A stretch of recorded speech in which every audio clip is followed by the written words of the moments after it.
Hello dear student, welcome back my online classes. Myself Amritlal Sahu. Today we will discuss about greenhouse effect. आज हम लोग greenhouse effect के बारे में जानेंगे. बहुत ही मजेदार टॉपिक, बहुत ही जो कि इन्वायरमेंटल केमिस्ट्री प्लस साइंस की जो इम्पोर्टेंट टॉपिक है. आज हम लोग जानेंगे कि ये पॉल्यूशन से रिलेटेड है. जनरली आपने सुने होंगे कि ग्रीनहाउस इफेक्ट, ग्लोबल वार्मिंग क्या होता है. ओके, सुने तो है, लेकिन एक्चुअल में कैसे ये घटना घटता है हमारे अर्थ में, हमारे इन्वायरमेंट में, वो जानेंगे आज. तो देखिए, कंटिन्यू हम ये वीडियो अपडेट्स देते रहेंगे.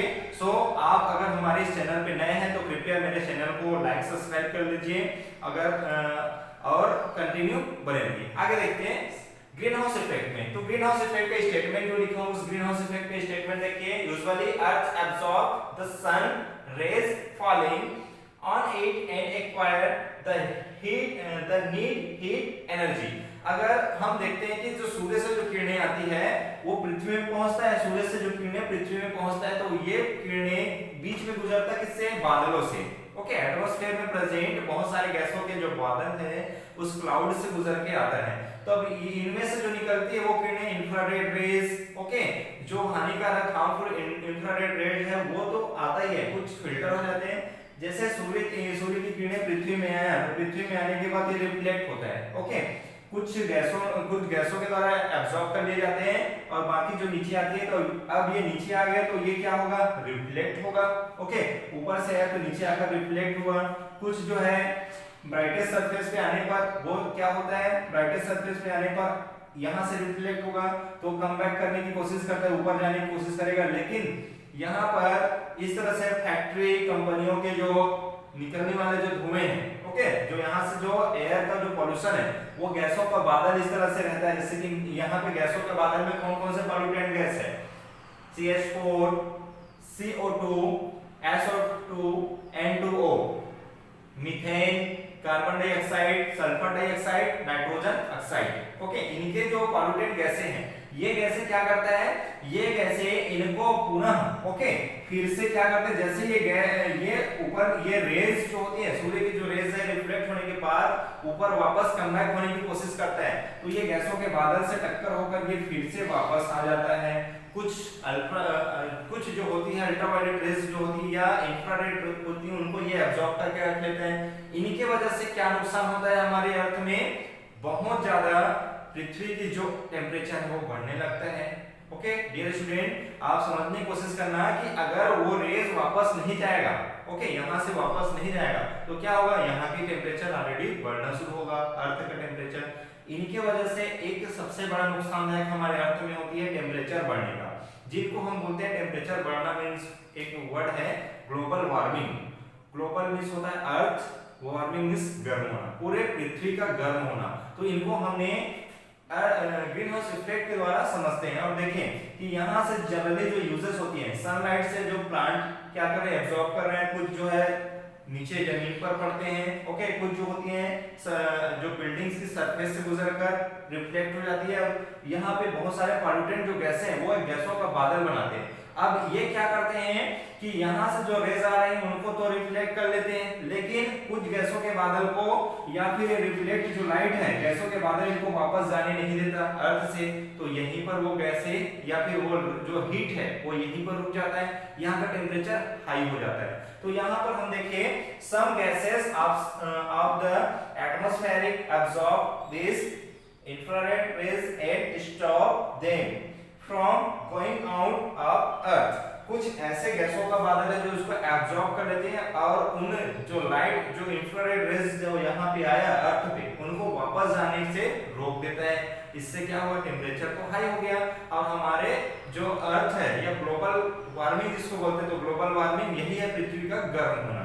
अब ये जाने कि ये मॉडल किससे तैयार हुआ था. ये मॉडल तैयार हुआ था, ये एक ग्लास हाउस से बना हुआ था. ग्रीन हाउस इफेक्ट नाम से क्लियर है, तो जान रहिए ग्रीन हाउस इफेक्ट जो होती है एक मॉडल था ग्लास हाउस जहां पर हिली रीजन है और ऐसे प्लेस जहां पर सनलाइट नहीं पहुंच पाती. पोलर रीजन हो सकती है, हिली रीजन हो सकती है, जहां पर सूर्य की किरणें नहीं पहुंच पाती है डियर स्टूडेंट. कि ऐसे रीजन जहां पे सूर्य की किरणें मान लीजिए 1 घंटे के लिए पहुंच रहा है, अब वहां के पेड़ पौधों को जिंदा रखने, छोटे प्लांट को नर्सरी में जिंदा रखने तो क्या करते थे, एक ग्लास का हाउस तैयार किए। यहाँ पर क्या हुआ, सूर्य की किरणें तो यहाँ पर चला गया, ओके, सूर्य की किरणें इसके अंदर चला जाता है, लेकिन ये ग्लास की हाउस या फिर ग्लास की दीवारों को, ओके, ग्लास की जो दीवारों को क्रॉस करता है और वापस नहीं आ पाता। यहाँ से जो सूर्य की किरणें हैं या जो हीट है वहीं पर बना रहता है, जिसकी वजह से अंदर जो भी प्लांट है, जिसके अंदर जो भी प्लांट है, छोटा छोटा जो प्लांट है वो अपना फूड प्रोडक्शन कर पाते हैं और वो अपनी लाइफ सर्वाइव कर पाते हैं। इसलिए उस पौधों को जिंदा रखने के लिए ग्लास हाउस तैयार किया गया। इसी को कहा गया ग्रीन हाउस, इसी को बोला गया ग्रीन हाउस। इसी ग्रीन हाउस मॉडल पे हमारे पृथ्वी को कंपेयर करते हैं, हमारे अर्थ को, कि इस ग्रीन हाउस मॉडल के थ्रू हमारा अर्थ पूरा गर्म हो रहा है। ओके, ग्लोबल वार्मिंग जो इफेक्ट है वो फिनोमिना हमारे पृथ्वी पे लागू होता है, तो ये इफेक्ट ग्लास हाउस का ही इफेक्ट है। तो आप जान जाइए कि ये होता है टेम्परेचर का बढ़ना, इंक्रीजिंग ऑफ टेम्परेचर।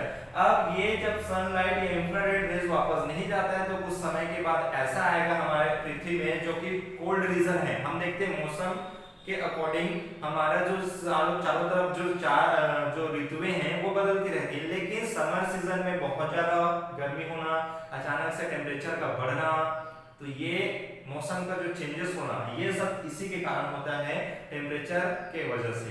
तो ये कहलाता है ग्रीन हाउस इफेक्ट। ओके, अब इसी को इन दोनों से कंपेयर किया गया। इनका मेन कारण कौन है, मेन रीजन कौन है जाने, मेन रीजन है इसका पॉल्यूटेंट। ये जितने पॉल्यूटेंट है वो, तो ग्रीन हाउस गैसों का नाम कहलाते हैं मीथेन, CH4, CFC, क्लोरोफ्लोरोकार्बन, और है आपका CO2, ये है क्लोरोफ्लोरोसिस FC, chlorofluorocarbon, carbon dioxide, ozone.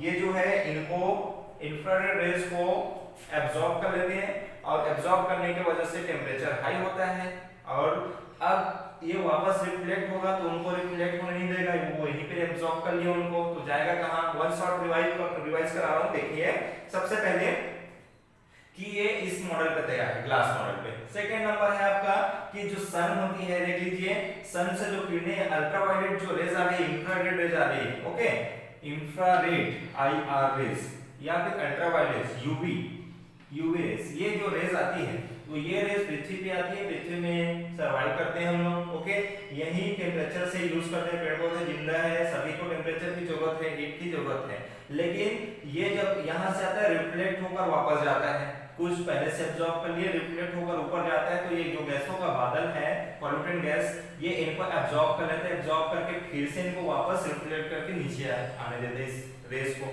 तो ऊपर गया नहीं, यहीं पर पृथ्वी पे ये बना हुआ है, तो ये टेम्परेचर हाई इसी वजह से होता है।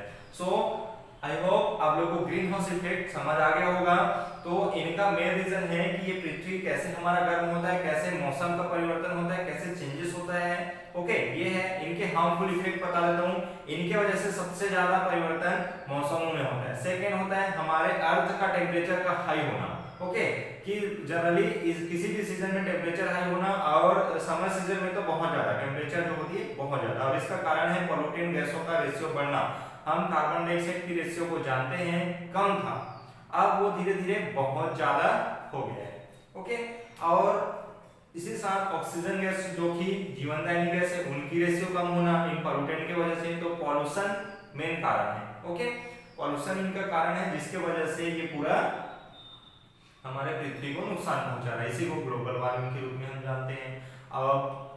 और ये चीजें हैं कि इनको कंट्रोल कैसे करें, इनको कंट्रोल कर सकते हैं पॉल्यूशन को कंट्रोल करके। मैंने लास्ट वीडियो में आप लोग को पॉल्यूशन के बारे में बताया था, पॉल्यूशन कंट्रोल कैसे करें, पॉल्यूशन को जाने, तो आप लास्ट वीडियो देख लीजिए, उनके कंट्रोल करने के तरीके आप जानिए क्या होता है, और इनके बारे में सर्च करने की कोशिश कीजिए कि ये और क्या कैसे हम इनको कंट्रोल कर सकते हैं, ओके। तो कोई भी आपको सजेशन जो भी होगा आप मेरे कमेंट बॉक्स में बिल्कुल मुझे बताएं, और कुछ भी आपको इन सब इससे संबंधित आपको जानकारी मिला, अच्छा लगा, कैसा लगा, आप वीडियो में या फिर मेरे YouTube चैनल के कमेंट बॉक्स में बताएं अपना suggestion, okay. Thank you very much for watching my video. तो बने रहिए हमारे चैनल के साथ और मिलते हैं हम आपको नेक्स्ट वीडियो में। Thank you.